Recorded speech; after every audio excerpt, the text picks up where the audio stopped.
Assalamualaikum warahmatullahi wabarakatuh. Ketemu lagi dengan saya Heru di channel ini, Jejak Heru. Oke teman-teman, kali ini saya ingin ajak teman-teman untuk jalan-jalan mengunjungi Desa Perintis atau Unit 1 Kecamatan Rimbo Bujang, Kabupaten Tebo Jambi. Di mana Desa Perintis ini adalah desa eks-transmigrasi angkatan pertama di Rimbo Bujang, yaitu tahun 1975. Dan agar nggak salah-salah penyampaian saya tentang Desa Perintis ini teman-teman, sebelumnya saya sudah mencoba untuk sowan menemui Bapak Kepala Desanya di kantor Desa Perintis. Sayang saya tidak bisa bertemu dengan beliau dan akhirnya saya bertemu dengan beberapa staf di sana. Intinya saya sudah memohon izin untuk pembuatan video ini. Kemudian saya juga diberikan data umum ya tentang Desa Perintis. Oke, itu dia teman-teman kantor Desa Perintis ya. Dan oke, inilah sejarah Desa Perintis. Desa Perintis ini dahulunya adalah desa binaan transmigrasi yang penduduknya didatangkan dari Pulau Jawa pada tahun 1975. Tepatnya yaitu pada tanggal 12 Desember 1975.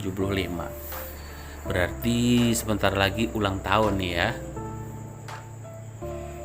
Nah, Desa Perintis ini aktivitas pemerintahannya dipimpin oleh Kepala Unit Pemukiman Transmigrasi atau biasa disingkat KUPT.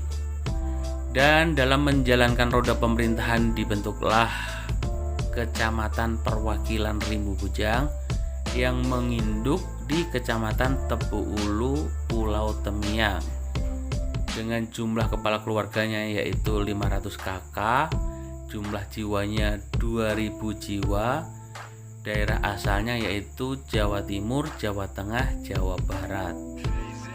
Pembinaan masyarakat dipimpin oleh seorang KUPT dari tahun 1975 sampai dengan 1977 dijabat oleh Bapak Manurung. Kemudian Camat Perwakilan Rimbo Bujang dari tahun 1977 sampai dengan 1984 dijabat oleh Bapak Dr. Andes Karmai. 2 tahun kemudian ditunjuklah PJS Kepala Desa Perintis dan ini dijabat oleh Bapak Haryanto. Oke, perjalanan roda pemerintahan sudah 40 tahun dengan nama-nama kepala desanya sebagai berikut. Yang pertama yaitu Bapak Haryanto tahun 1977 sampai dengan 1985. Yang kedua yaitu Muhammad Bakir tahun 1985 sampai dengan 1993.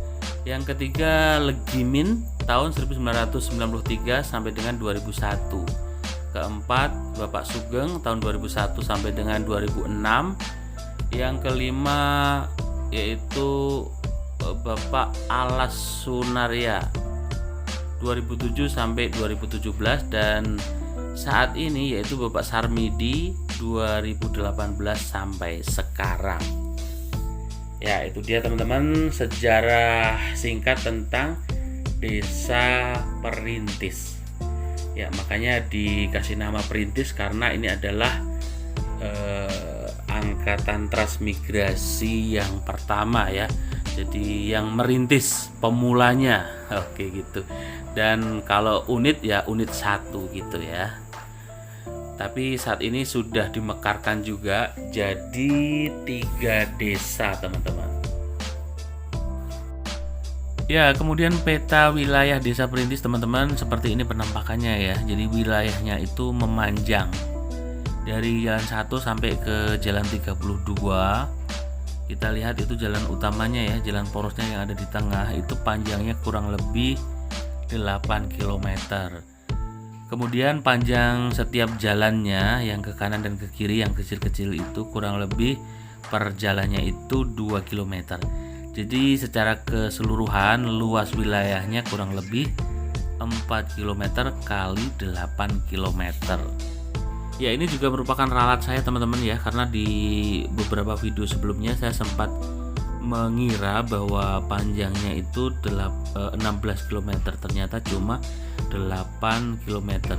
Karena jarak antara jalan satu ke jalan berikutnya itu cuma 400 meter teman-teman.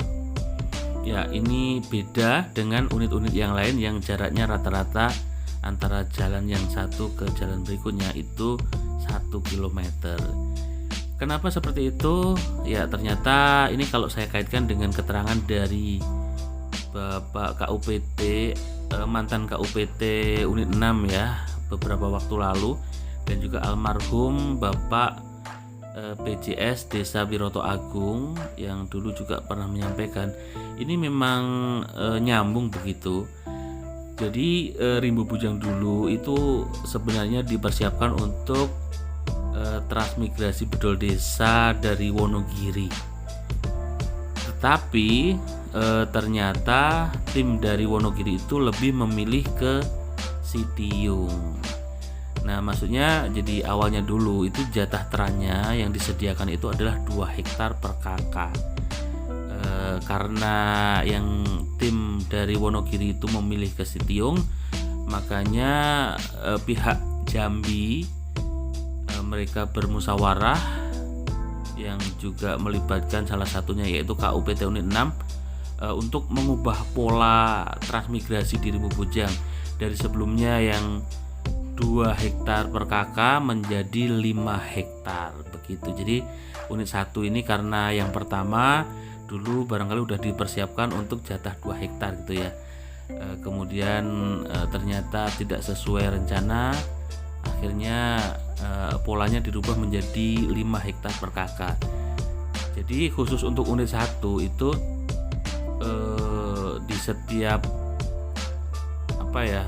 tanah jatahnya itu 100 kali 200 meter ke belakang, kemudian sisanya itu di ujung jalannya begitu teman. Jadi terpisah di 2 tempat ya, tidak seperti di unit-unit yang lain 100 kali 500 gitu, tapi di unit 1 itu 100 kali 200, kemudian sisanya di ujung jalur, di ujung jalan begitu. Ya, kemudian tentang peta wilayah desa perintis ini teman-teman, ada satu hal yang saya kira perlu diketahui juga, yaitu dihapusnya jalan 7 dari peta wilayah desa perintis. Jadi di desa perintis ini kan ada 32 jalan ya, jalan 1, 2, 3 seterusnya sampai jalan 32.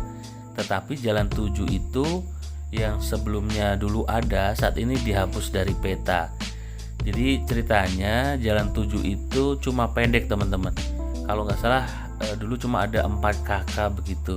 Kenapa? Karena di belakangnya itu ketemu dengan sungai, yaitu Sungai Pandan namanya. Dan karena waktu itu ya barangkali dianggap ini sungainya cukup lebar, jadi untuk membuat jembatan di awal transmigrasi dulu ya mungkin kerepotan kali ya. Dan akhirnya tidak dibangun, tetapi tetap waktu itu dibuat jalan walaupun pendek.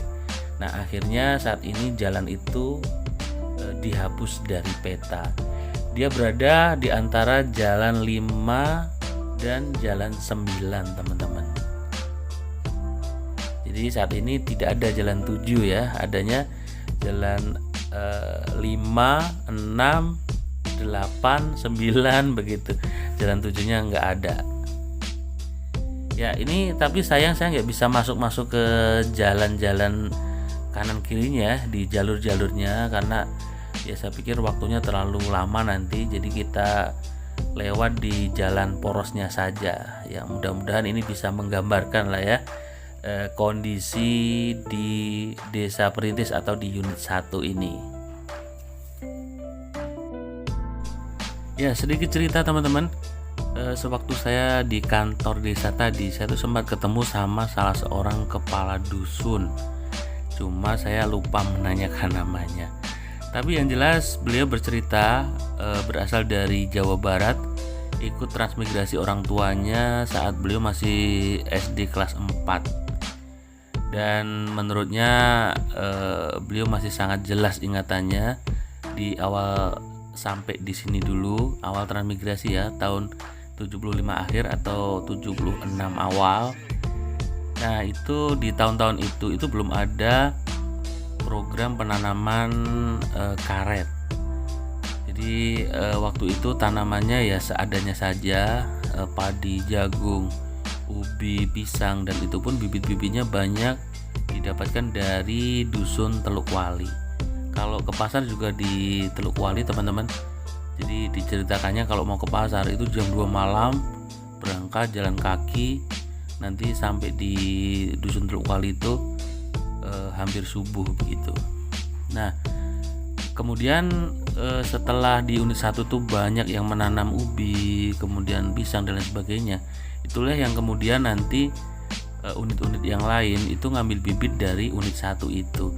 Bahkan membeli ubi, pisang itu ya dari unit 1 itu karena sudah duluan menanam ya. Jadi cukup jadi penolong ini unit 1 ini untuk unit-unit setelahnya, unit 6, unit 10 begitu.